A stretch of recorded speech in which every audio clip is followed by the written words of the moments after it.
All right, well, welcome to the Athene Speaker Series at the Fort Des Moines Museum and Education Center. My name is Jeff Cleaver. I am one of the board members here at the Fort Des Moines Museum, and I will share a little bit more about the museum and the work that we're doing at the end of the presentation.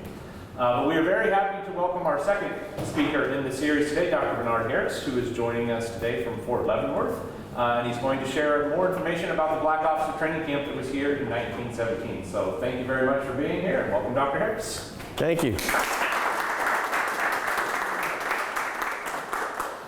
Okay, before that was informal, now we go into the formal part. All right.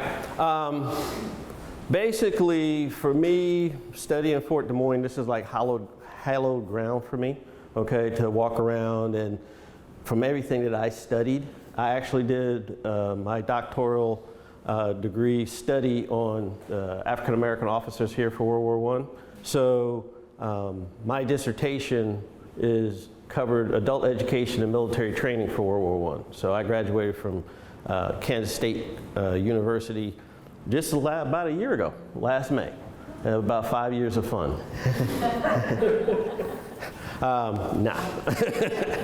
However, I've always been a passionate, I consider myself an amateur historian, so I was always passionate about history. So when I got the opportunity to actually dig into this subject, which I had heard about years ago, I was like, oh wow, this is cool. And so at that point, my research is based on primary source information that I was able to collect from the National Archives over in College Park, Maryland.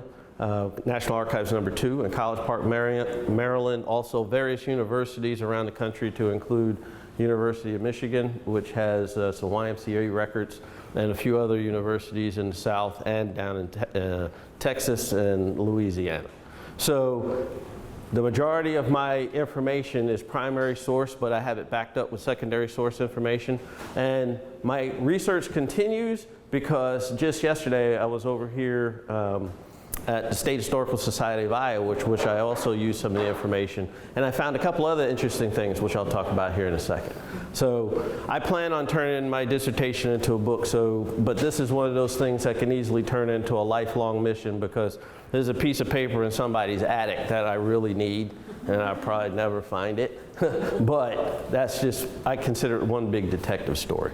So I'm going to be specifically talking about 7 individuals. These 7 individuals are pretty much the backbone of my dissertation, and I build the entire rest of the narrative around them in order to flush it all out. Okay, because if you've ever seen somebody's personal memoirs or diaries, they leave out certain things. So I've been doing a lot more research to fill all that information out. So I'll use this agenda. And the biggest thing here, 17th Provisional Training Regiment, that was the infantry regiment here, okay? But then you also had the Medical Officer Training Camp. That was actually from our location back where the horse stables are. So the actual headquarters for the 17th Provisional was up here in this building and also occupied the other buildings going off to our west around the parade field. Okay, everybody knows what I'm talking about since we're over here, the parade field over there. So these are the 7 individuals I specifically looked up information. And the main reason why I use these 7 is because they left the most historical artifacts to look at. And surprisingly, a lot of it is on Amazon. Okay, so Cade's memoir is pretty much in special collections in various universities around the countries, but Dickerson, his biography is on Amazon. Okay, you look up Earl Dickerson. Houston, his memoir, he self-wrote in 1940 for the Pittsburgh Courier, and so unless you can find that particular newspaper, which I found on Newspapers Archives, that's how I was able to come across that. Dyer has an unpublished memoir that is actually located in the Lincoln, Illinois Public Library, and I was able to get a copy of that. It was really a big scrapbook, so he really didn't have an intention to publish it. And then you have Lee. Lee's bio was written back in 1971, and that's also, you can pick that up also on Amazon. Morris. Morris is a local hero here, and they have his uniform and a few other things over here at the museum. But you can get, his grandson wrote a book, and you can get his book on Amazon as well. And then Lewis Wright, who, when you were first coming in this room, you see the poster on the wall. You can also get his biography on Amazon too. It's called Mr. Harlem Hospital. Okay? So out of these individuals, Charles Hamilton Houston and Lewis Wright pretty much came up to the highest level of fame after the war, but both of those gentlemen are pretty much brilliant. Okay? I mean, so, because Charles, I'll talk more about Charles Hamilton Houston, but he made a big impact as far as African American education. And I'm kind of a product of that. Just like any other publication, you got to make sure you give citations so that way you don't get in trouble with copyright. All right, to start off with, one of the things you can see here is that everybody didn't go to a historical black college.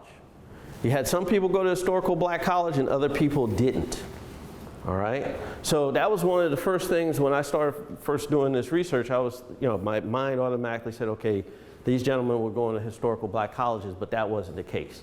In my research that I found, there were quite a few reasons why everyone didn't go to a historical black college at the time. One of the things was a lot of people felt that there was too much of an economic strain on them, because most of the colleges in the North, they would allow in one or two, and when I say African Americans and Black Americans, pretty much that's going to be synonymous. And when I get to a few other things, I'll say white Americans, okay? But there was quite a few Black Americans that didn't want to go to HBCUs because they knew the financial strain was too much, in which case the HBCUs did not receive the funding that they needed, okay? So they wanted to get a more higher level education, so they were trying to get into other schools. And however, those students that did go to HBCUs, they enjoyed more of a camaraderie with everyone else on campus, because for those Black Americans that were going to a non-HBCU, they felt isolated, in which case there was very few other Black students on campus. They were actually restricted. Matter of fact, Dickerson was kept from going to the swimming pool. They said you can't go swimming, Black students can't swim in the swimming pool. Okay, so you had all kinds of different segregated rules on non-HBCU schools, and some Black students said, I can't deal with that. That's why I'm going to go to a HBCU, even though they were facing more of a financial strain. Ma'am. Sorry, I probably missed it. Could you tell me what HBCU? Historical Black College and University. Historical Black College or University. Okay. Like Tuskegee, which I went to, Tuskegee, Alabama, with Booker T. Washington. Okay, and then a non-HBCU. So Atlanta University is a HBCU. And then you have a non-HBCU because Dickerson actually attended Northwestern, and then he actually graduated from the University of Illinois in 1914. Other thing with Dickerson is he studied French, and that actually allowed him to turn around later on and to be able to be a liaison officer with the American military when they got over to France. So as you can see down here, Houston, earlier I said he was very smart. Well, he was magna cum laude in a lot of ways. From a little kid, he was just top in his class. He was just naturally smart, and he applied that to the maximum. And then Lee felt that he was pretty much undereducated because he went to Alcorn University, that's down in Mississippi, and in Lee's own personal records, a lot of people considered Alcorn, instead of a college, more like a high-speed high school, all right? And again, it was because of funding. The state of Mississippi just wasn't giving a lot of money to Black schools. And then when we get down here to Morris, he went to Howard Law School. And then we get to Wright, and Wright actually goes to Yale, Harvard Medical School. He actually got in, and when he was first accepted on paper, they didn't know the way it looks is that they didn't know that he was African American until he showed up. And then when he showed up, there was some discussion as far as whether he was actually accepted or not, and in his memoirs he states that he had to take a personal entrance exam, oral, from one of the key professors at the school. He passed that with flying colors and they accepted him. So that was just an extra level of scrutiny he had to go through just because of his skin color. But once he got in there, he showed everybody that he was just as smart as everyone else. And he refused to be separated from any other students, because there was one part there where they had what few black students were in the class he was in. They couldn't take one of the medical classes with the rest of the white students. So they were saying, you have to go, it's like their clinicals. You're gonna have to go downtown Boston and study with another black doctor while everybody else did their clinicals at this other white hospital. And so Wright refused to do that, and since he refused to do that, he turned around and pretty much petitioned the school and said, I'm gonna sue if you don't allow me to stay with everyone else. So the school gave in. He went down and did his clinicals. Actually, he was actually birthing babies. What's the medical term? Yeah, obstetrician. He was actually, so he ends up giving birth to almost 100 babies. In his memoir, you can read more details, without any issues, because Harvard was just concerned that somebody would complain as a black doctor, you know, working with my wife to give birth to our child. But nobody complained. And so then that opened it up for all other black Americans to come along and also to continue and stay with the rest of their class and not to be split off. All right, when we get to actually with Fort Des Moines, when the whole idea of standing up Fort Des Moines started, one of the first things is NAACP and headed up by Professor Spingarn, who was from Columbus University, former Columbus University president, and he was a president of NAACP when it first stood up, and W.E.B. Du Bois wasn't the president, he became the editor, okay, for the Crisis magazine. But one of the things was they wanted to break the paradigm. Up until this point, you had black troops that were always commanded by white officers, so they wanted to get rid of that. They saw World War I as an opportunity to get more black officers trained to command black troops. Because American Revolution, we had an integrated military. In a lot of ways, General Washington, at first, he didn't officially approve it, but black troops ended up serving in the ranks. Then we get to War of 1812, there was some more black troops serving in the ranks, but they weren't officers. And then we turned around and get to American Civil War, and we had a few more officers like Delaney get promoted to major at the end of the war, last few months of the war. And then Flipper comes along right after the Civil War is over in the 1870s. He's the first African-American, black American to actually graduate from West Point. There was 3 other gentlemen that went to school before him, but they didn't graduate. So then, now, the rest of the black community was like, okay, we see World War I coming, we want to get more black officers trained. So the decision was made to have an officer training camp here at Fort Des Moines, and it's going to be a segregated one because you have 14 other white officer training camps throughout the country, but the black community was saying we need black officers. And President Wilson, who resegregated the US government when he came on board as president, he still had to give in to political pressure because he still needed the black vote. So that's one of the main reasons why now everybody comes to Fort Des Moines. The other thing is kind of Fort Des Moines is kind of out by itself, and it's definitely not in the South where there was already some racial issues that were going on. So, as you can see here, all these gentlemen are young except for Dyer. Dyer was already a medical doctor, so was Wright. They had both studied medicine, already passed all their residencies, and they were actually practicing doctors. But Dyer, by all descriptions, was a very healthy, youthful 31-year-old. And then, as you can see, there was a lot of patriotism in the black community to go ahead and get involved in the war effort. Most of these gentlemen, they just wanted to go and do their part, okay, because there was still stigma as far as black Americans being second-class citizens. And so Houston, from an early age, he wanted to have a voice in America after the war. And he felt by participating in the war, he can get that voice. And then Lee wanted to be a member of an elite group, okay? Because now that would raise the standard of living for those officers, because they're going to be getting paid more money, and they'll be able to have a little bit more of a voice in the community because of their elite status and being a member of this very small elite group.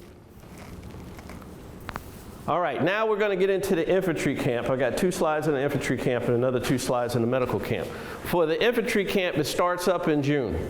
Everybody see? Infantry camp starts up in June 17th. There's a popular number that says that there was 1,250 African American troops on the parade field to start the camp. In my research, that wasn't correct. The 1,250 was the number that the War Department had determined that they wanted to have as the goal for this camp. So in actuality, you only had about 1,000 people, okay? And that's from news reports I've been able to dig up, and also some other primary source records. So we only had 1,000 gentlemen on the parade field over here.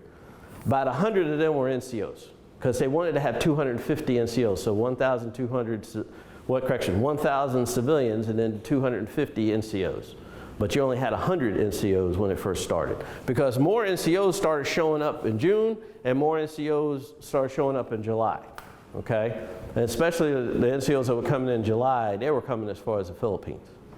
So the other major activities that are going on is that Colonel Blue, who actually went to West Point with General Pershing, okay, he was in command. It was rumored that Charles Young, who was a senior black officer in the U.S. Army at the time, was going to take command. However, the way I've been able to find, well, the research I've been able to find, President Wilson wasn't too wild about that idea, because if he became a full colonel, or this is Charles Young, if he became a full colonel or a general, he would also have to command white troops. And President Wilson wasn't too wild about that idea. So they medically retired him. They had him go out to the Presidio out in San Francisco, and on his way back from the Presidio, he actually swung through here at Fort Des Moines for a little surprise visit, which I'll talk about in a second. So anyway, Blue takes over, and then Blue gives a speech right when the camp is starting up, pretty much saying that your race is on trial and you're its representatives. Now, I don't know about you, but that's really not a whole bunch of motivation for me, okay? That's a lot of pressure, all right? In which case, I'm going to be judged for my entire race, okay? So now, the day's pretty much starting off at 5:30. The YMCA is one of the only places, they had a YMCA tent here on post. That was the only place that everybody could kind of relax. All right, other than that, you were constantly working. And some folks were getting up even earlier in the morning to go ahead and study like Candidate Lee. Because they weren't officers yet, they were considered candidates. And they didn't have any rank, just candidates. So similar to our modern officer candidate school, OCS, out at Fort Benning. Except that was here at Fort Des Moines. Now, they were also looking for some specialty training for artillery engineers and the cavalry, because the other white camps did have specialty training after the first month, in which everybody got the first month of infantry, and then the second and third months you got broken out into this other specialty training. Well, the black candidates here wanted to do that, but they got told in July that down here with Colonel Blue, who later gets promoted to general, that there isn't going to be any black troops in units such as the artillery, engineering, cavalry, so we're not going to give you any specialty training, so you're going to take 3 months of infantry. Now, people like Houston, he didn't like that. He wanted to be a field artillery officer, okay? And quite a few people started leaving, voluntarily leaving the camp. So we also had other issues as far as with the NCOs, they didn't have as much education as the college-educated gentlemen. So one of the things Blue did was he didn't give back any kind of written assessments. So that way he didn't embarrass anybody. He wanted the older NCOs who were coming out of the 24th and 25th Infantry Regiments, which were black regiments held over from the Civil War, and also the 9th and 10th Cav. He wanted those older NCOs to coach the young ones. But the young ones became scared of the older gentlemen and called them old timers, because some of those NCOs got jealous of these younger college educated individuals, because they're all competing for the same rank. At the end of this course, you're either going to be a second lieutenant, the lowest ranking officer, a first lieutenant, one notch above, or a captain. So those NCOs really wanted to go for the captaincy because there's a lot more pay. However, anybody in here military or former military? NCO, officer? What? Specialist fourth. Okay, it's 4 special. Pretty much, sir, imagine they turn around and tell you that you can go to a camp, learn how to be officer, and 3 months later you can pin on captain. That's a serious mind adjustment to go from a non-commissioned officer and all of a sudden you're the captain. That's like walking into corporate headquarters and you're just an entry-level manager and all of a sudden you do a 4-month course and you're going to be the CEO. Yeah, no. Okay, some people did good, some people not so good. So then we get into, there was some other racial issues here in Des Moines, especially over the Empress Theater, in which case that was a situation in which case some of the soldiers tried to go see a movie, but the manager of the movie house said that you need to sit in the black designated section and not sit in the regular section. Pretty much the way the movie houses used to be segregated, down front in front of the main screen, you had your white patrons can sit there, but all the black patrons had to go upstairs in the balcony. Well, these gentlemen had received a ticket to sit down front, and they were going to sit down front until the manager turned around and said, no, you got to sit up in another section.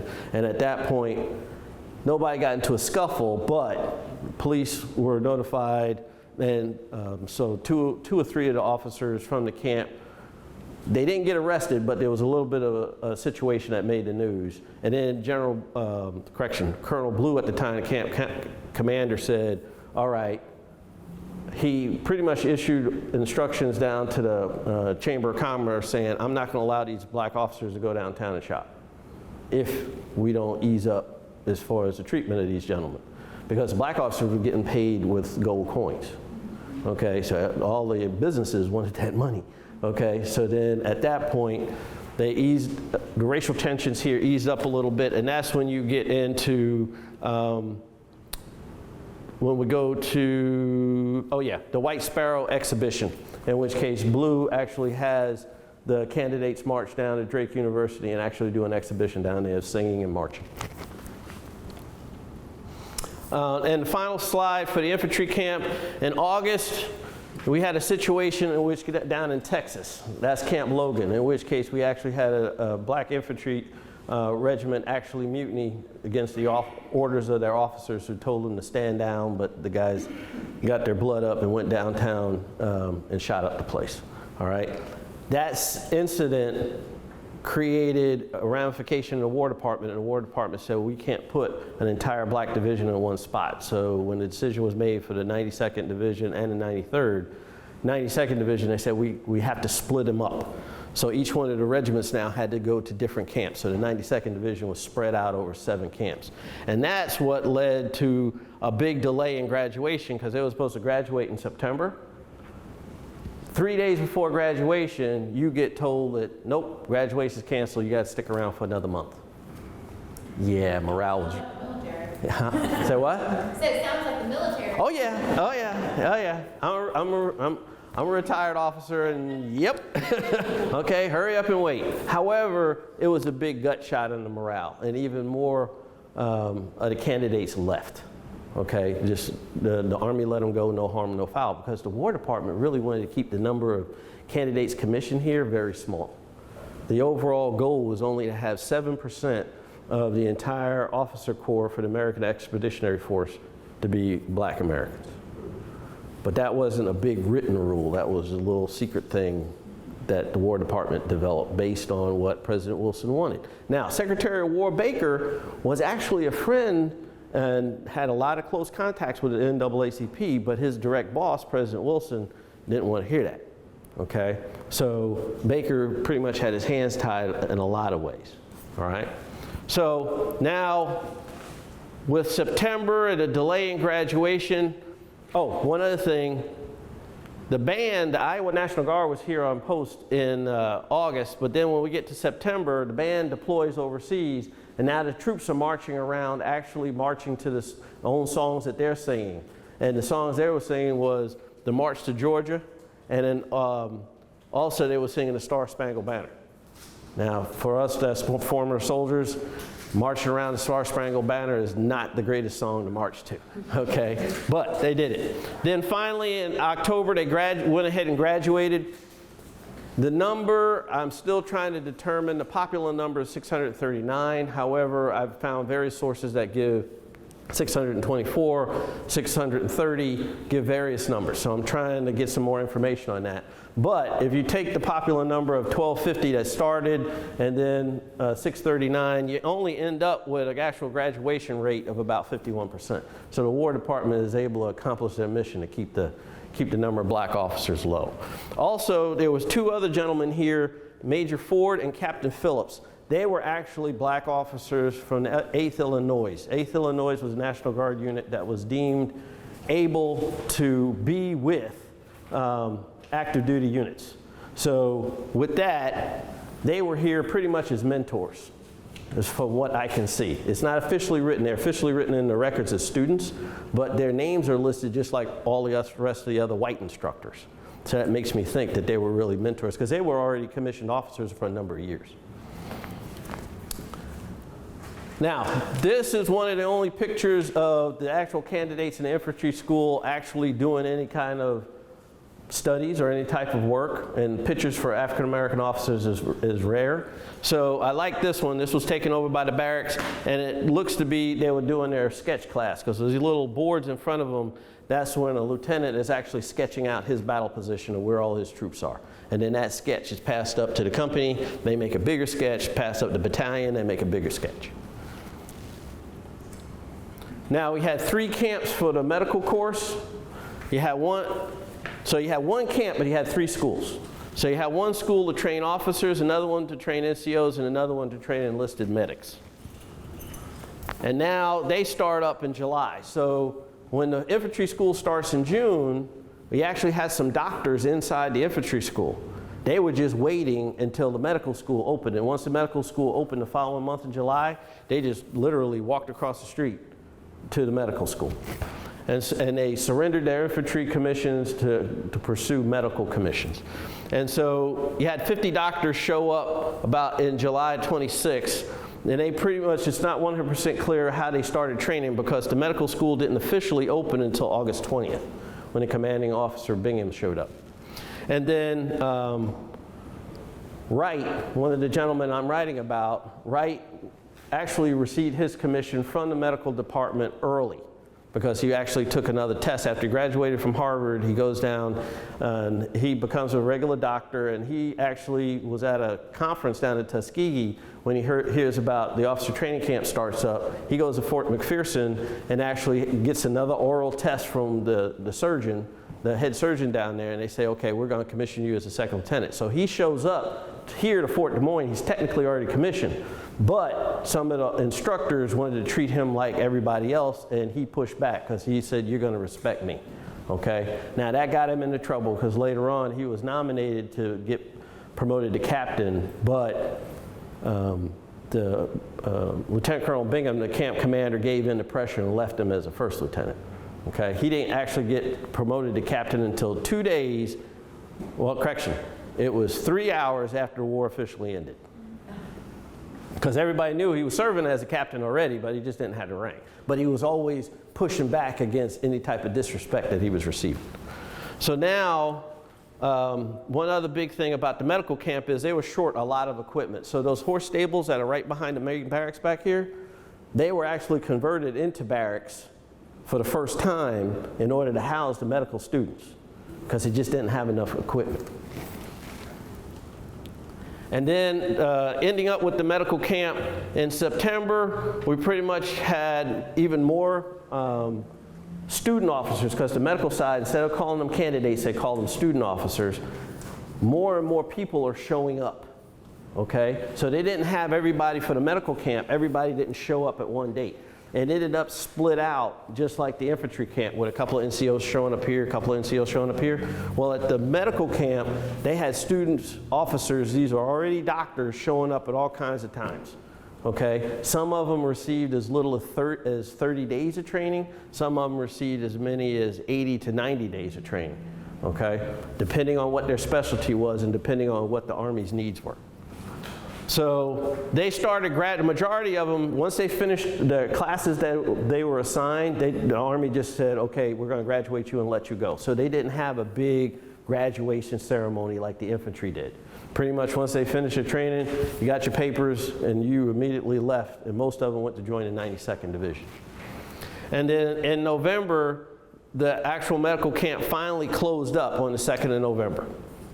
And then, but when it closed, they still had people such as Dyer, one of the gentlemen that I specifically write about. He wasn't finished with his training, so he had to stay here and take some more classes before he was officially finished. And then he also received orders to go to the 92nd Division. And one of the other big things is there were no, as far as I can find right now, nobody at the medical camp left. They all came. They stayed as long as they were supposed to based on what their training was.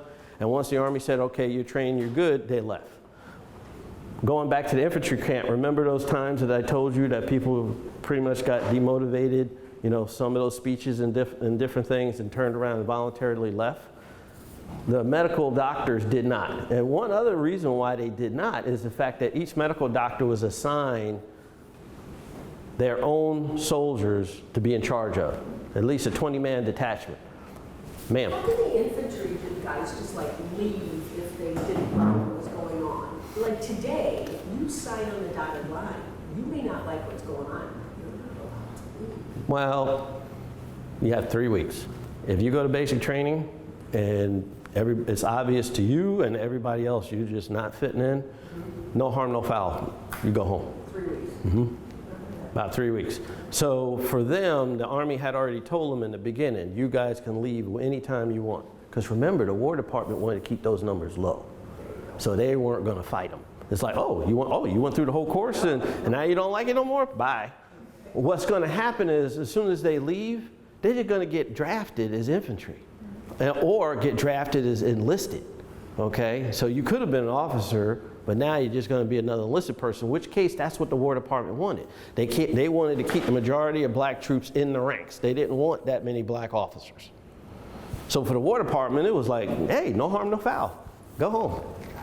So if you gave in to the pressure, technically you were giving the War Department what they wanted. This is all that part of that whole resistance thing. Don't give them what they want. Because the black community wanted more black officers. So with the medical camp, they actually had a graduation rate of about 89, because they actually had 104. Berkeley and Foster actually wrote a book, 104 medical doctors, volunteers for African Americans for World War I, that you can buy off of Amazon. And they actually gave a presentation at the National Archives, in which case they talk about these 104 men. They actually give a bio on each one of them. Okay, and I've actually found a lot of the same records that they used over at the National Archives. So you had 104 graduate. However, at the other camps, the other white camps, those classes, they had anywhere from 800 to 1,000 guys going through that medical training. Fort Des Moines, they only graduated 104. But these other white camps, which continued, most of them continued 4 iterations throughout the war, they were graduating a lot larger and larger numbers. However, the medical department recognized that they will never be able to actually get as many medical doctors as they really wanted into the war. So that was a shortage right off the bat, in which case they just couldn't train enough guys that they thought that they needed for the war. Because the French and British already told the Americans, this is a massive mission. For any typical division, you're expecting some serious losses. And you need more medical people to do that. And if you get into World War I medicine, they didn't have what's known as the golden hour today. Like right now, if somebody had a medical issue, the medical world is trying to get you to a trauma specialist within an hour. Wherever you are in the United States or even in the world, if America is involved in it. They're trying to get you to a trauma specialist. So back then, you could get wounded, taken back to an aid station and carried on a litter, on a stretcher, then placed on the ground. A doctor would look at you, and I have a friend of mine draw a picture of what's going on at the aid station. So you could come in with an injury. In this case, this poor gentleman lost a leg.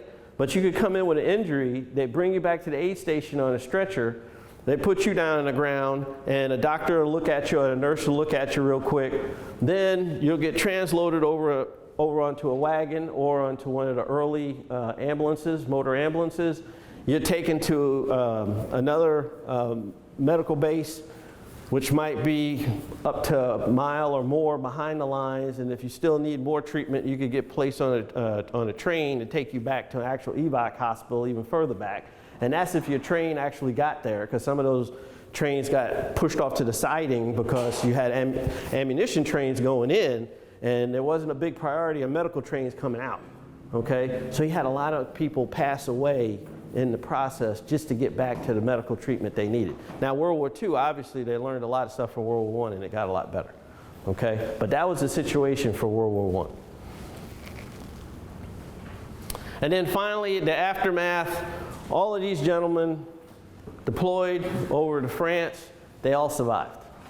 However, Houston, he didn't actually make it to the front. Everybody else did. So as you can see here, Cade, he was gassed, like I was talking about earlier, in which case, in his situation, he ended up, he was actually on the front line on a patrol. The Germans dropped gas on him, and he got gassed, and then they managed to evacuate him out before it really did him any serious damage, okay? But that was like on the 24 hours before the war ended, okay? And then Wright, he also was gassed. He was actually at his aid station treating wounded soldiers when the Germans dropped, I think it was phosgene on their position, or chlorine on their position. And so as he's trying to treat somebody, he gets gassed. Okay, and then he ends up with serious issues the rest of his life. And then as a medical doctor, he contracts TB about in the 30s or the 40s, and that just really messes him up, and he passes away in the 60s. Then Morris here, he gets shot in the leg. I'm still trying to find out which leg, but he had become an infantry officer. He gets over to France. They train him as a scout, and now he's out front going on night raids against German positions. Well, one day, about 2 days before the end of the war, he was on a day raid, and while he was out there, a German sniper got him in the leg, in which case his best friend managed to evac him out, and then he ends up spending the remainder of the war in hospital and had quite a few operations on his leg. And I have Lee circled here because this is Lee and his daughter meeting President Eisenhower, because after the war, they go on to, all of them go on, they earn social capital, what's known as social capital, as far as being able to have gone through a really traumatic experience such as war, and they came back. And just like Houston in the very beginning wanted to have a voice in the community after he came back from the war, well, they all got a voice in the community. So as you can see, Cade goes on to become a historian. He joins Alpha Phi Alpha after the war. Dickerson, he goes into civil rights, and he was really big up in Chicago. And back in '86, they actually had Earl Dickerson Day. And then you get into Charles Hamilton Houston. He's the most famous out of all of them because he laid the groundwork through court cases. He was working for the NAACP. He laid the groundwork for the overturning of Plessy versus Ferguson, and with his court case, Brown versus Board of Education, which was right down in Topeka, Kansas, which pretty much said the federal government will not allow segregation in schools and education anymore. So that's his big fame. And then the only bad thing on that was he passes away in 1950. He literally works himself to death. Okay, but the court case is taken up to Supreme Court and passed in '54 by his protege, Thurgood Marshall. Okay, and Thurgood Marshall tells everybody that Charles Hamilton Houston set it up for everybody. Okay, as far as all the lawyers that were in the actual team that petitioned the Supreme Court. They were all trained by Charles Houston, except for I think maybe 2. Okay. Then Dyer returns back home to Lincoln, Illinois, and he just becomes a regular doctor. But he impresses everybody so much with his work ethic that he actually managed to change the minds of some white doctors that black doctors were okay to work next to. Okay. Then you have Lee down here. Lee got involved in politics. So before the party switched, so this is back in the 50s, the Republican Party was pretty much like the Democratic Party is today. Okay, and during that period, Lee was a big Republican, and he actually got to speak in one of the conventions in the 50s, but he got his daughter, Glenda, actually able to go to the White House and shake out President Eisenhower's hand. And then Morris, he comes back here to Des Moines. He actually takes over the Bystander newspaper, so he becomes a newspaper man, okay, and runs that newspaper for a long time. Matter of fact, they have his papers over in Iowa City Museum, and they have some other stuff here at the State Historical Society on Morris. And then Wright returns to New York, and he becomes, the nickname for him was Mr. Harlem Hospital. He turns around and does research, and he becomes a very prolific medical researcher / publisher. He publishes over 90 documents. And he was teaching his medical students, he told them, anything worth researching is worth publishing. And unknown to me at the time, I was following his lead. And then when I found out that that's what he was doing, I was like, yes, that's what I'm doing. Okay? So I have quite a few things that I've published too. So pretty much in wrapping up, these are a few sources that are out there. I have one article that's in Annals of Iowa. Already. I did that early in my doctoral studies, and then my dissertation's down here in the bottom. Okay? There is not a lot of material as far as detailed material that's out there as far as what happened here at Fort Des Moines, and that motivated me during the 200th commemoration of the end of World War I. I just asked a question. I said, how much stuff is out there as far as the Black Officer Training Camp at Fort Des Moines? And the answer was not much. So that kind of motivated me to do more research than I'm doing right now. So I already, I was able to donate a copy of my dissertation to the research center over here at the State Historical Society. And also the National World War I Museum has a copy of it. And more important to me, the Center for U.S. Army Military History of Fort McNair asked for a copy. Fort where? Fort McNair. Right next to, I mean, from Fort McNair, you could look at the Capitol building. That's how close it is in D.C. So, that concludes my brief. I know, it was a lot. and I know there's a whole bunch more I could have told you. Okay, I mean, it's from my point of view, it's a fascinating story. And I'm an educational historian. I consider myself an educational historian now, officially, since I was able to earn my PhD. I like to get into the nuts and bolts details of what happened during that period. So when I was actually looking at all of the information at the different schools that they went to, I actually was looking up all their different college catalogs and looking at each one of all the classes that they were taking. And I mean, it's fascinating to look at how much education has changed since then. Now, my official PhD is in adult learning and leadership, so teaching you. But since I was able to combine adult learning and leadership with history for my dissertation, that turns me into an educational historian. So, Ma'am. Here, for what they ate and such, did they grow all their own stuff? Did the military ship it in? Did they have animals that they raised? Do you know what I mean? It was like, what did they do for food and such? Was it shipped in, or were they required to, like, hey, raise your own stuff? We'll put it this way. I have not come across any records that they were actually maintaining any animals here. Okay? Because training was so fast, they didn't have time. Okay? The horses. Well, but you're not eating the horses. Okay? Yeah. We didn't get into that, not here at Fort Des Moines. So what I'm getting at is, they did have livestock here, but it was mainly horses. And the horses and mules were mainly used for moving wagons and stuff like that. We had other transportation, trucks and cars and stuff like that's just coming in. As far as food is concerned, they actually contract cooks. They actually when the camp first stood up, they actually put out an advertisement asking for cooks to come here and work as contract cooks. So the Army brought in some provisions, but a lot of it, just like in the modern day, we turned around and had contracting officers, and those contracting officers would just go downtown and say, hey, okay, I need this much bacon, I need this much tomatoes, I need it, and they just go ahead and buy it right there. Just walk in with big government check and say, here you go.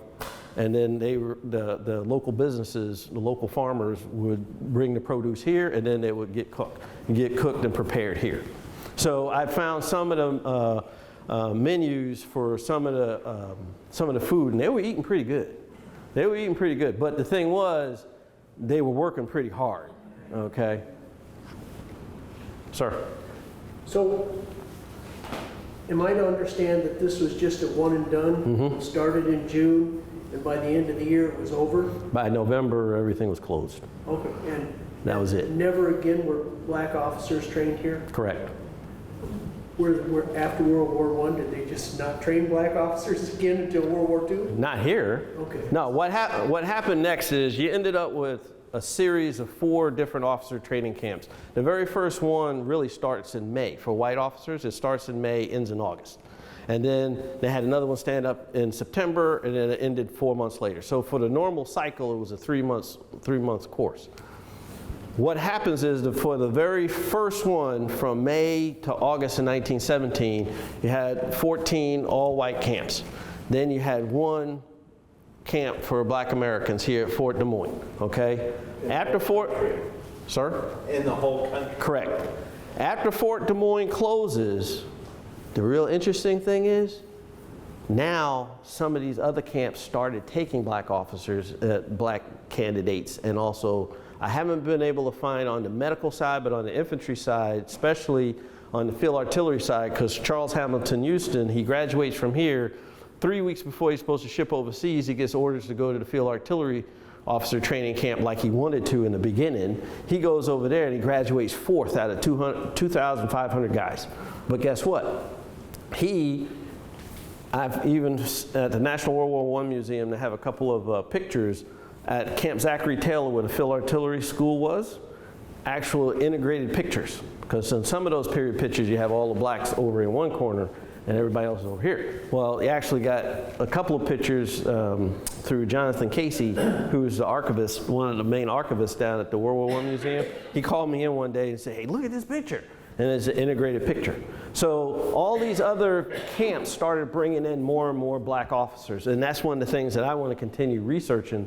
But they were coming in 2s and 3s and 5s and 10s. There wasn't any large group of them. Ma'am.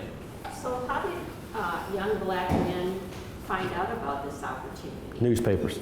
Is all Well, you had, well, yes, they were all volunteers, but the way they found out about them, Yeah. first thing was newspapers. newspaper advertising? Correct. Okay. And a lot of the newspapers, depending on the different parts of the country you were in, the U.S. Army divided the entire United States up into about 7 different sections, 7 different districts. And each district received a quota. We need to get so many candidates to go to this course. So now the word went out within those military districts, you have a responsibility to get 10 black gentlemen from your community to go to this course.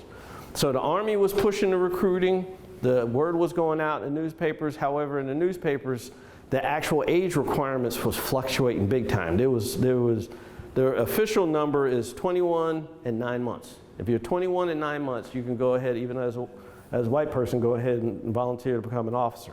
But in some of the newspapers, depending around the country, some of them went as late as you need to be 30, okay? Some of them said 25. Now, Charles Hamilton Houston, he was 21, but he wasn't 9 months. And so when he first shows up in New York saying, hey, I want to join, because he was teaching English at Howard University already, the Army said, no, I'm too young. And he had to wait until this other guy decided not to go, because the other guy was like, all right, well, you want me to report on this date, but I want to get married on this date, so can I delay it? And Uncle Sam said, nope. And they said, either you go or you don't. And as soon as he said, all right, well, I'm going to get married, Houston got the slot to come. So now, West Point, if you were going to West Point, because really the commissioning sources was mainly West Point, okay? That was the main place that everybody was getting commissioned. Or you could get commissioned through your state National Guard. But only a few state National Guards were considered good enough to serve with active duty troops. And the 8th Illinois was one of the ones that was considered good enough, okay? But West Point couldn't crank out that many officers to keep up with the war needs. I mean, we're getting ready to go from a small army of a couple 100,000 to a huge army of a couple million. We need a lot of officers quickly. So the only way to do that is to stand up these officer training camps. Sir? And most of the officers who graduated from here at Fort Des Moines, they went to the 92nd? Yes. A few, well, you only had 2 black divisions, 92nd and 93rd. The majority of them went to the 92nd. The 93rd never fully formed. They really only had 4 regiments. And then they shipped overseas. And then they were the ones, in some ways you could say they were the sacrificial lambs that got sent to the French army. Okay? And they actually served in the French army. So they were allowed to keep their American uniforms, but they had to get rid of all their equipment like their protective masks and their helmets, and they actually had to pick up French equipment. Okay? And they had to eat French food. And that caused a couple of cross-cultural things, because a lot of these guys came back from the war and they introduced a lot more French food to America. And then when we went over there, Lieutenant Europe, and he goes to Europe, but Lieutenant Europe, he was a famous band leader for the 369th Harlem Hellfighters. He is credited with introducing jazz music to the Europeans. Because at this point, you don't have records and everything. I mean, everybody doesn't have access to it. You did, but you didn't have access to it. So you mainly memorized sheet music and you were singing songs in your head. So they had never actually heard a jazz band set up and play. So then all of a sudden he turns around and sets up and plays. So the 369th band travels all around Europe actually playing. Ma'am. I assume the dining room was west, only because when they drained Fort Des Moines Park Lake and extended the lake west, when they were, I was late going there, but if you went down and where the water wasn't anymore, you could dig up cups and saucers and plates, and so I'm assuming that's where they ate. Well, We were talking about food, and that sort of for the medical camp, they actually set up an outdoor field kitchen that they got from the National Guard, in which case it's just a platform with a stove on it on wheels. And you can pull it around wherever you want it. So the medicals, that's what they were doing, because they didn't have a full-blown mess hall. Now, as far as from what I understand with the infantry, they did have a mess hall. I'm not 100% sure what building it was in, but they had one. The other piece was the medical students, they didn't have showers. Because remember, they just had the converted horse stables.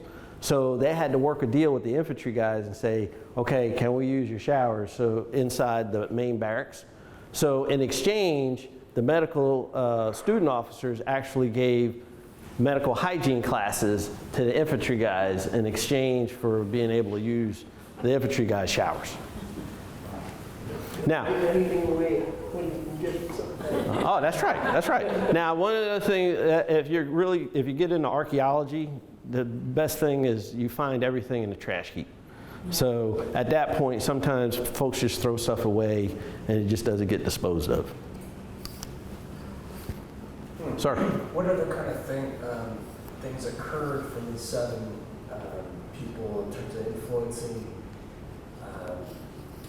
desegregation and equal rights for black people in time? I know Houston. He was the biggest one.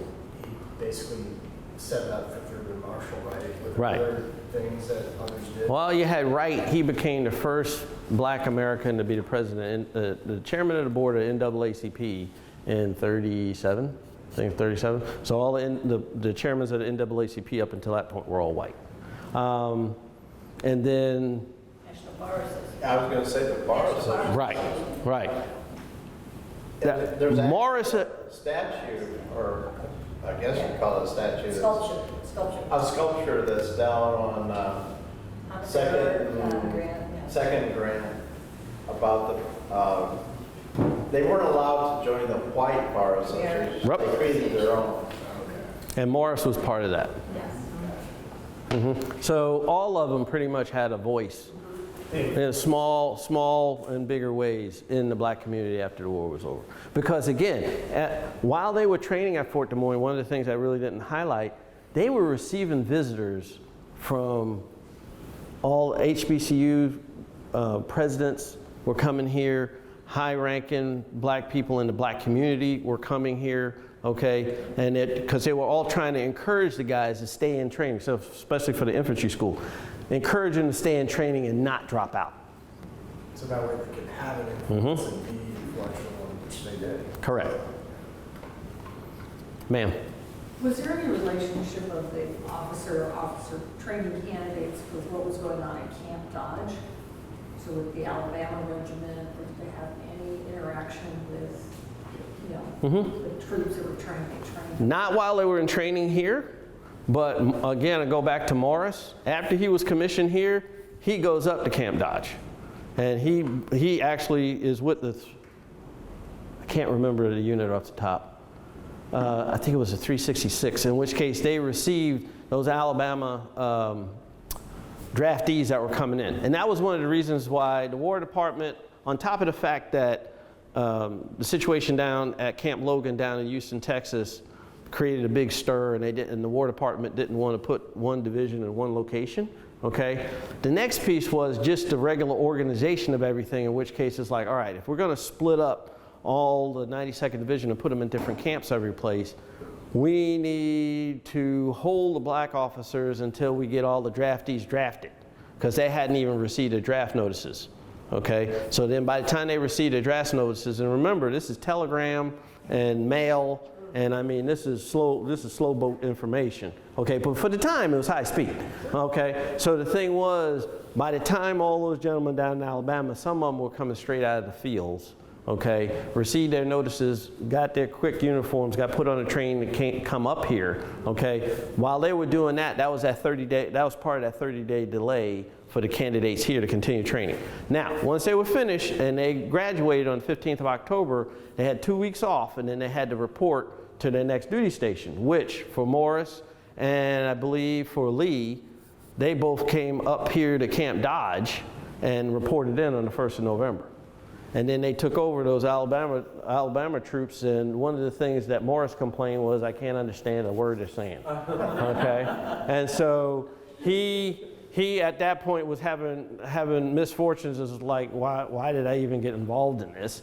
However, I will give a big plug for the YMCA at this point, because looking at the YMCA records at the University of Minnesota when I went up there, the secretary, and that's what you call the person that was running the YMCA area, they actually recognized real quick that we need to teach these guys how to read and write, especially the Alabama. The Alabama guys are coming, they're very little education, they're coming straight in off the fields.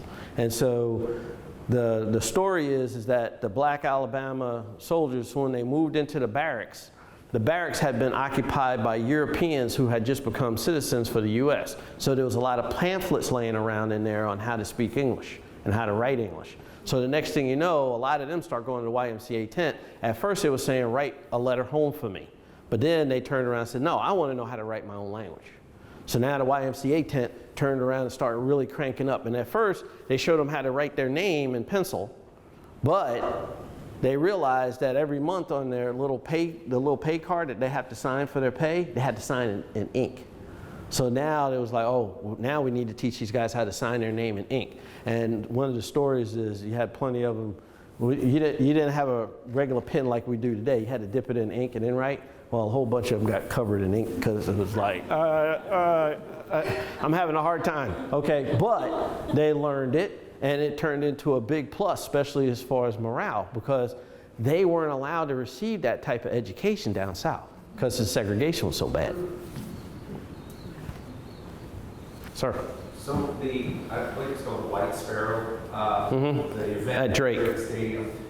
I've read some reports about that basically they were singing spirituals. And, were they singing things that felt comfortable to them, or were they put on a minstrel show. Yeah, I don't mean that. I'm wondering at that time, were they being paraded to almost humiliate them so that white residents weren't concerned? Or was it really a goodwill gesture? Both. In my personal opinion, Sure. both. One main thing was, since you had the racial issue downtown at the what's it? Empress. At the Empress. I have having a senior moment there. At the Empress Hotel, Empress Movie Theater, and then you also in that same month, which I think was in July, you ended up having another race riot in St. Louis. And so tensions were running high. And so at that point, Colonel Blue said, all right, one way to try to ease tension is to at least present these guys to the people at Drake University. Now, supposedly after the Drake University exhibition, things kind of calmed down. But then once Fort Des Moines closed and these officers went to their various places, when those Alabama troops we were just talking about showed up at Camp Dodge, the rest of the city of Des Moines turned kind of hostile toward them because a lot of those guys, again, they were coming straight in off the fields. They didn't have the sophistication and they were acting a little rowdy, and so that automatically pissed off a lot of people downtown. So the Drake actually was not on the training schedule. It was actually extra training that was just thrown in right at that particular moment. And it was mainly, in my opinion, a little bit of a knee-jerk reaction to try to calm the tension in the area a little bit. So I'm not going to say it was a full-blown minstrel show, but it had aspects of that too. And if you see a photo of the White Sparrow, we have a video, a photo of that event, you'll notice that many of in that photo, which is probably just 1/4 of the audience, is, it appears that there's a lot of African Americans from around in the city, all dressed in white. And that still is the tradition. So I wondered if it was on a Sunday or something like that. I have no idea what day it was actually held. I've got the actual, I know it, I don't know it right off the top of my head, but I have that in my dissertation. Yeah. And yes. I think it was part celebration and part introduction. That's what I was saying. It's a little bit of both. But yes, the local black community here did come out to actually watch that.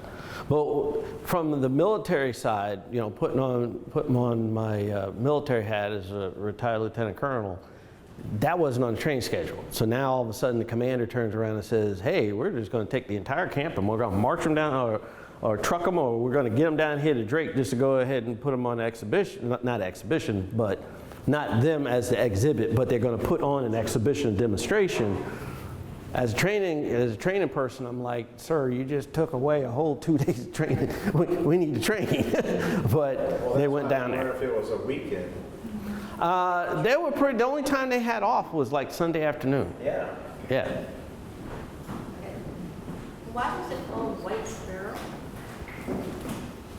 I don't know the exact name of that. So I've read one story about that, and I don't know how well sourced that story was, but basically the story I read was that years before this, there are two guys walking in downtown.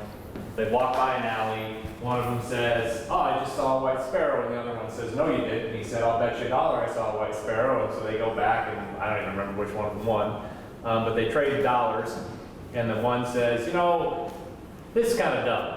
You and I trade $1, we lose $1, we win $1. Like, we're not helping anybody with this. Let's take both dollars and let's donate it to something.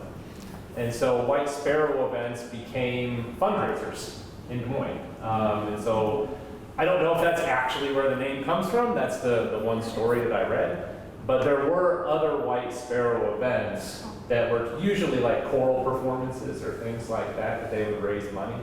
And so I think they just sort of took a name and took a thing that was already there that people were familiar with and put this into it. So that's kind of that's the origin story I heard, but I wouldn't bet my life on the accuracy. Sounds good. So I want to take this opportunity to thank Dr. Harris very much for being here.